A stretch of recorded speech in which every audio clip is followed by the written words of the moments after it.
नागपुर ये संघ राष्ट्रीय सेवक संघ का केंद्र है।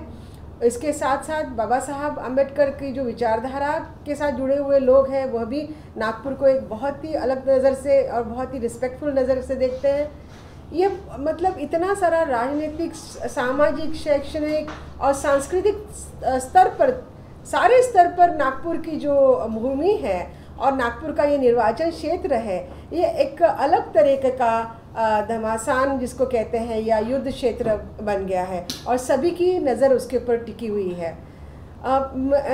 संदेह मैं आपकी तरफ से प्रश्न चाहूँगी क्योंकि समाज से मुझे काफ़ी सारे प्रश्न आ रहे थे और तभी हमने ये निर्णय लिया कि हम आपके माध्यम से, सोशल मीडिया के माध्यम से, प्रेस मीडिया के माध्यम से हम इन्हीं सभी सवालों का उत्तर देने की कोशिश करेंगे।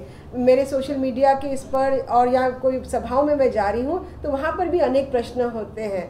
मेरे लिए मुमकिन नहीं होता है कि मैं हर प्रश्न का, हर सवाल का जवाब वहाँ पर दूँ और इसीलिए खासकर जब मेरे मित्रों ने और पत्रकार मित्रों ने जो कुछ अभी थोड़ी देर में आएंगे और फिर प्रोफेसर साहब ने और भी अन्य कई लोगों ने कहा कि आपने नागपुर में ही नहीं तो दिल्ली में आपने प्रेस कॉन्फ्रेंस लेनी चाहिए ताकि पूरे देश भर में, और ये जो जिसको नॉर्थ इंडिया और काउ बेल्ट और जहाँ पर संघ बीजेपी आरएसएस की सबसे ज़्यादा घिनौनी जो राजनीति चलती है वो चल रही है, वहाँ तक वो मैसेज पूरा जाना चाहिए। तो ये इसका मकसद रहा है आज की प्रेस कॉन्फ्रेंस का। इसके साथ साथ मुझे मेरे ख्याल से मैं इसको 3 तरह से मैं इसको लेना चाहूँगी। पहले तो कुछ प्रश्न जो सामने आते हैं बीजेपी और इसको लेकर, मोदी जी को लेकर, और मैं नितिन गडकरी को किस तरह से देखती हूँ। दूसरी बात, नितिन गडकरी के बारे में क्या समाज में अंडरस्टैंडिंग है, और तीसरा ये है कि खास करके जब यह पूरी तरह से लोकसभा का चुनाव और चुनाव आयोग के इसमें जो फॉर्मेलिटीज़ इंक्लूड कर दी गई है अब की बारी इलेक्शंस में 2019 के, और ईवीएम के परिप्रेक्ष्य में मैं कुछ कहना चाहूँगी। अभी तक मतलब मैं जिस तरह से देखती हूँ कि 2014 से लेकर अभी तक जब मिस्टर मोदी की बात आती है तो कोई प्रश्न उठता नहीं है। मान चुके हैं लोग, जान चुके हैं लोग कि उनका कार्यकाल कितना असफल रहा है। और अभी जो मेरे सामने चुनौती है, जो हमारे समाज के सामने चुनौती है कि वहाँ पर एक विशिष्ट वर्ग का व्यक्ति जो कि नागपुर से लड़ रहा है और उसी संघ और बीजेपी का अभिन्न अंग है, उसकी छवि को इस तरह से दिखाया जा रहा है जिस तरह से कि बीजेपी पार्टी और संघ, उसके पीछे जो संघ है और सारे जो बजरंग दल वगैरह हैं, उनके सामने मुखौटा करके अगर नितिन गडकरी को रखते हैं तो ऐसे समझा जा रहा है कि जैसे ये बिल्कुल धुल गए हैं, साफ हो गए हैं, इस तरह की प्रक्रिया शुरू हो गई है। और इनके बारे में बताने के पहले मैं फिर से कहूँगी कि मैं समाज में जब जा रही हूँ बार बार मैं बताना चाह रही हूँ कि आप नितिन गडकरी जी को अलग ना समझें।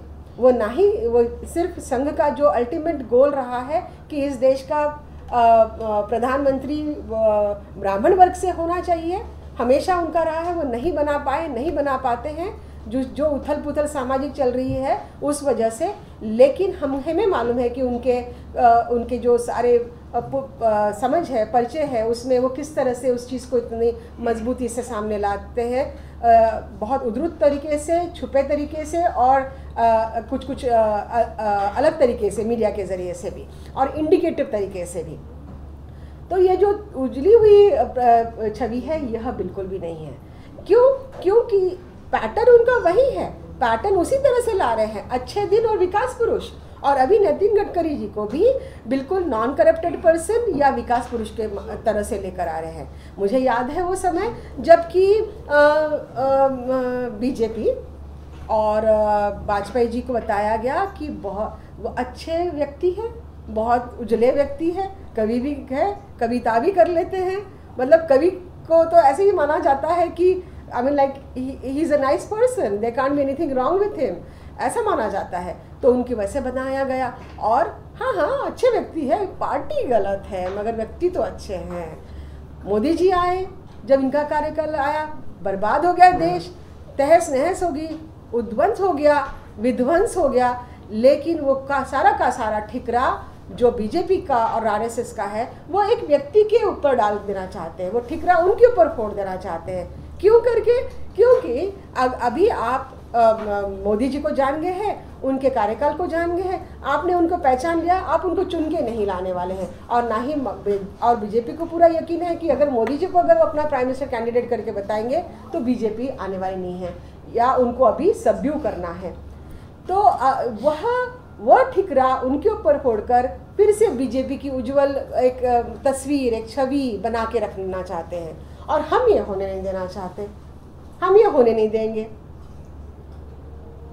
इसीलिए हम, जबकि देखिए एक मसला वो होता है कि व्यक्ति आता है, वो अपने 5 साल का कार्यकाल में पार्टी का धोरण लागू करता है, और उसमें वो उनकी विचारधारा और व्यवस्था ऐसी है, उसमें से क्या निष्पन्न होने वाला है, क्या निकलने वाला है, हमें मालूम है।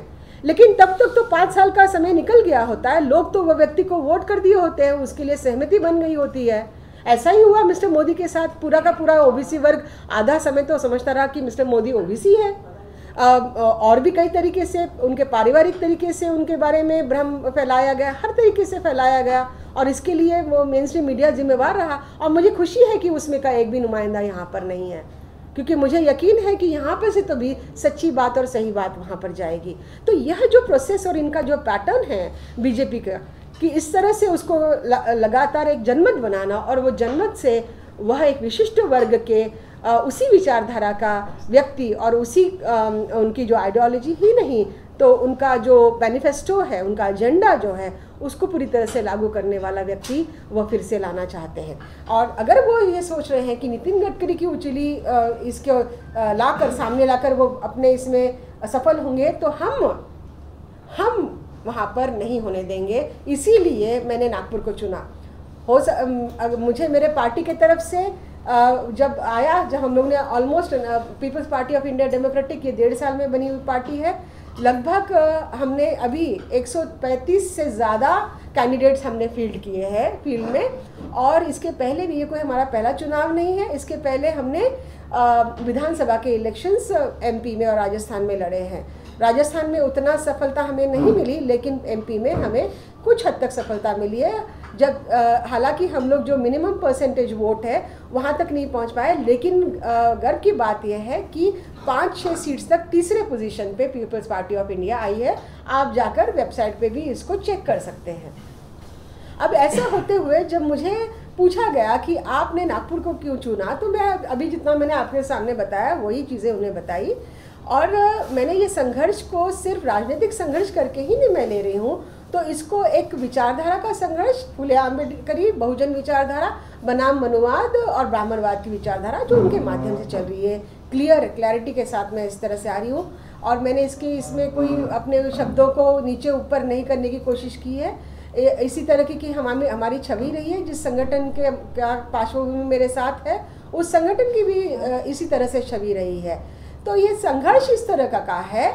और जब अगर हम बुल्ढाना करके जगह है, और भी ऐसी छोटी कोई ऐसे निर्वाचन क्षेत्र है कि जहाँ से, या फिर हो सकता है कि अगर रिजर्व्ड सीट्स जो होते हैं अगर मैं वहाँ से लड़ती तो चुन के आती और बहुमत से आती, मगर मैंने वैसा नहीं किया, मैंने वैसा नहीं सोचा, क्योंकि हम चाहते हैं कि ऐसे वक्त में सिर्फ एक चुनाव जीतने या एक चुनाव लड़ने वाली बात नहीं है, ये निरंतर प्रोसेस है और एक बहुत बड़ा इंडिकेशन और बहुत बड़ा मैसेज देने वाला बात है। हम वैसी राजनीति नहीं करते जैसे मिस्टर कन्हैया कुमार सीपीआई वाले उनसे करवा रहे हैं। पूरा समय वो ब्राह्मणवाद के खिलाफ, मनुवाद के खिलाफ बोलते रहे, और अभी अपने जात बहुल प्रदेश में जाके वहाँ पे लड़ रहे हैं। वो तो हम कभी भी कर सकते थे और हम चुन के भी आ सकते थे। तो मैं जो चाहती हूँ कि मिस्टर प्रकाश आंबेडकर, मैं चाहती हूँ कि अन्य लोग जो बीजेपी आरएसएस को 4 साल तक चुनौती देते रहे, बड़े बड़े भाषण देते रहे, ये करते रहे, गरियाते रहे, बुलियाते रहे, और उनकी अपने ऐसी छवि बनी है कि एक व्यक्ति पूरे आरएसएस को, संगठन को चुनौती देने वाला है, ऐसे भी बना दी उनकी मीडिया ने। और फिर जब समय आया तो दुबक करके चूहे की तरह अपने बिल में जाके बैठ गए और वहाँ से चुनाव लड़ने की बात कर रहे हैं। ये कितनी ज़्यादा मतलब ये इस तरह का कितना डिसऑनेस्टी है, कितनी इनसिंसियरिटी है। फुले शाह अम्बेडकरी विचारधारा और बाबा साहब का जो खुद का कार्यकाल राजनीतिक और सामाजिक, वो इस तरह का डरपोक कार्यकाल कभी रहा नहीं है। हमने फ्रंटल अटैक किया हुआ है, फ्रंटल से मैसेज दिया हुआ है और इसी वजह से हम वहाँ पर रहेंगे। तो मैंने ये ठान लिया है कि हमारे पास काफ़ी सारे दस्तावेज़ और हमारे पास काफ़ी सारी चीज़ें सामने आई हैं मिस्टर नितिन गडकरी के करप्शन फ्री इमेज को लेकर, जो कि कितनी धूमिल है और कितनी ज़्यादा बनाई हुई है और कितनी ज़्यादा कॉन्कॉक्टेड और कंस्ट्रक्टेड है, ये मैं आपको बताना चाहती हूँ। आंकड़े आए हैं कि 2013 और 14 में उनकी आय जो उन्होंने बताई है वो कुछ 2 लाख सम हज़ार, फिर 2018 में उनकी जाती है 6 लाख तक, और जब कुल आय भी वो घोषित करते हैं इस नोटिफिकेशन में, जो चुनाव का जो पत्र होता है एफिडेविट में, उसमें वो 25 करोड़ प्लस उनकी आमदनी इमूवेबल एंड मूवेबल प्रॉपर्टी वो घोषित करते हैं और अपनी पत्नी के इसमें घोषित करते हैं और अपने आप को वो उससे अलग रखते हैं। तो क्या हम लोग ये नहीं समझते हैं कि ये किस तरह से किया जाता है?